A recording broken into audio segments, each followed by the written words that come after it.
Hi, I'm Tim from AutoZone, and I'm going to show you how to check your gas cap.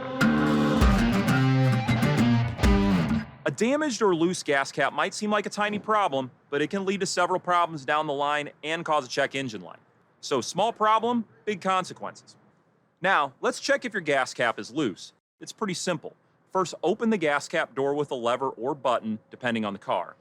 Twist open the gas cap and look for any cracks, chips, major tears. You may need to grab a flashlight to examine the entire surface. Look at the seal between the gas cap and the filler tube. Look for any damage that may have prevented a seal or cause a vapor leak.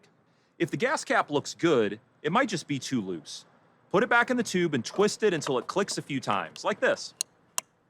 If the cap is damaged, you'll need to pick up a replacement at AutoZone. Just head in, and an AutoZoner will help you find the right replacement for your car, or you can find it on AutoZone.com.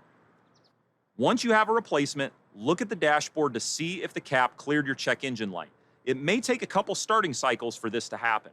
If not, head to AutoZone for their free Fix Finder service. It'll help you find out what exactly is setting off your check engine light. Remember, small maintenance goes a long way when it comes to fuel efficiency. For more tips from AutoZone, be sure to like and subscribe below.